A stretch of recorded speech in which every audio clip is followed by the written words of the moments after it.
My pro way to find stocks from sector ETFs using AI. Now, in this video, I'm going to show you both the manual way, the old school pre-AI way, as well as an amazing AI way that speeds up the process to find stocks from the S&P 500 sector ETFs so that you're looking at some of the biggest, most actionable stocks out there and you have them categorized by their sector, right? Which is their area of business.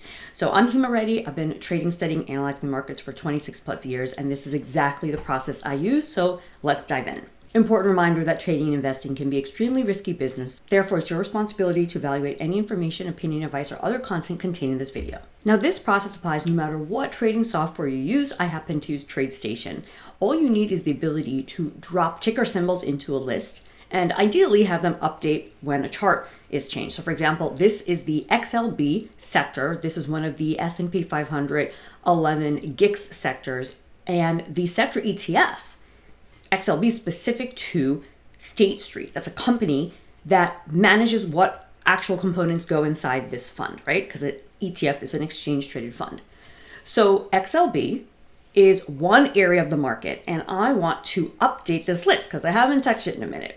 So this list of tickers you see on the side were the components the last time I updated this, and now I want to update it fresh. Again, this doesn't matter if you're doing it in the spring, in the fall, this is the same process you'd use. So the first thing you want to do is empty out your list of tickers if you already have one, okay? So if you're coming back to this video as a reference, just empty out the list of tickers. It's easier that way. Now, again, I'm going to go through the manual way first and then the AI way. So the manual way is open up a browser, go to Google, okay? And when you do, and you bring Google over, what you want to actually be searching for is XLB State Street ETF components, okay? We want to know the exact tickers inside. So I go ahead and click on the link that comes up with the State Street company result. You're going to get these tabs. And we have all this information, but what we want is holdings. So if you click on holdings, it's going to bring you down lower on the page, okay? Now, you see a list of holdings here, but this is not a convenient way to put it into your list, right? There's no ticker symbols. It's not easy copy paste. So go ahead and click this link. And what it's going to do is give you a spreadsheet. So that spreadsheet is going to download to wherever your downloads go on your machine. And then you can go ahead and open the file. And when you open the file, depending on your computer, you may have a funny situation like me where the file opens, but it doesn't actually land at the top of the page. So here's what I mean, all right? I'm going to expand this out on our screen. It landed here, and all you see is all this text, and you're like, where are the tickers? For whatever reason, for me, it ends up that the file opens in the middle, and I go to the top. If you get a prompt like this, enable editing, go ahead and hit enable editing. It's just your computer being safe and trying to protect you from, potentially malware information. I personally trust the State Street website. If you don't, then don't enable editing, okay? Now, once we're here, we get to the top of the page, I have everything I need. So we're going to go to this column that says ticker. We're going to confirm, hey, ticker symbol, XLB, right? These are the components I want. And it's just a simple copy. So however you want to do that, drag down, right click and copy, or use Control-C or whatever the Mac version of that is. And that's on my cursor now. So I'm going to come back to my emptied out radar screen in TradeStation. That's what the ticker list is called. And I'm going to right click and hit paste. Or I could have done Control-V. And boom, now I have the most up-to-date tickers.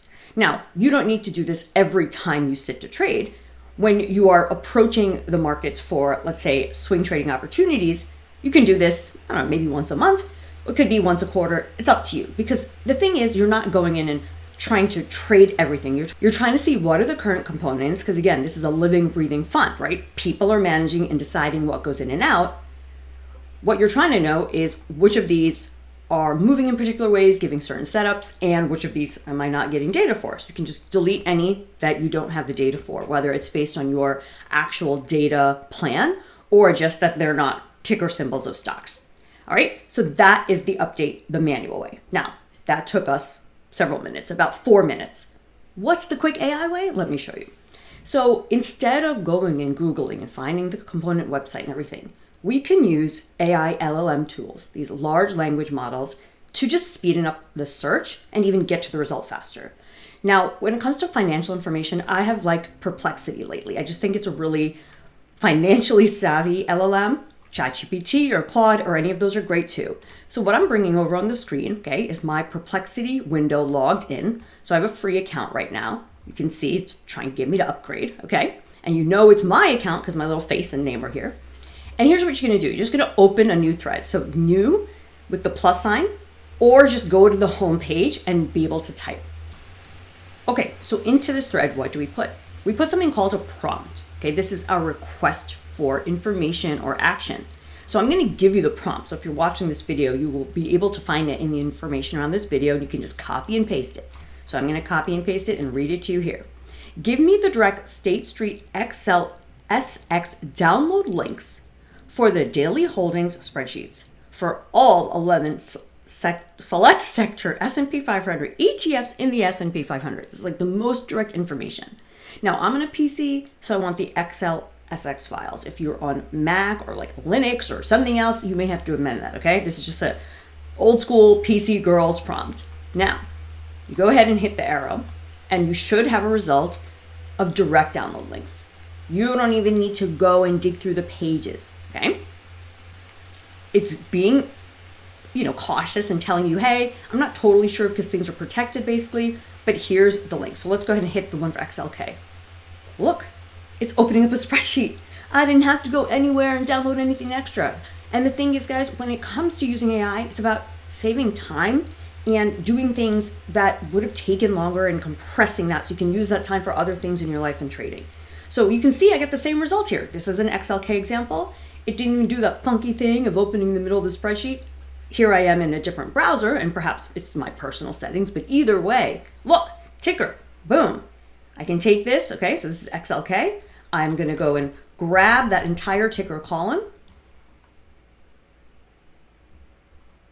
and go to my XLK back in my TradeStation, empty it out because whatever was here has not been updated in a minute, and then paste. Either right click and paste or Control V. Boom. So can you see how by using AI, you have a lot less Googling and searching to do? That's some of the beauty of using AI, okay? It's not always for these really advanced, crazy things. It can be super useful to save you time and still have reliable information. Now, if at any time you're like, you know what, I don't trust the AI and I don't know what it wants to do, the front end of this video has the manual process for you. So this is the very first step I do when I'm looking for S&P 500 stock picks. This is something that is really important, not just in volatile environments, but even just like quiet markets, okay? Because if you decide you want to do any sort of a manual review of the markets, you really need to know what you're looking at and if it suits what you're looking at. So I like to look at S&P 500 stocks because I believe that they provide some of the better opportunities. Doesn't mean you can't do this for NASDAQ or Dow or anything else, but the S&P is known for its 11 sectors, and these are the popular sector ETFs. So if you found value in this video, go ahead and hit that like button, subscribe to my channel so you can get notifications when videos are ready ASAP, and I'll catch you in the next one. You can sign up at the link to get my hot, timely, actionable updates as soon as I publish right to your inbox.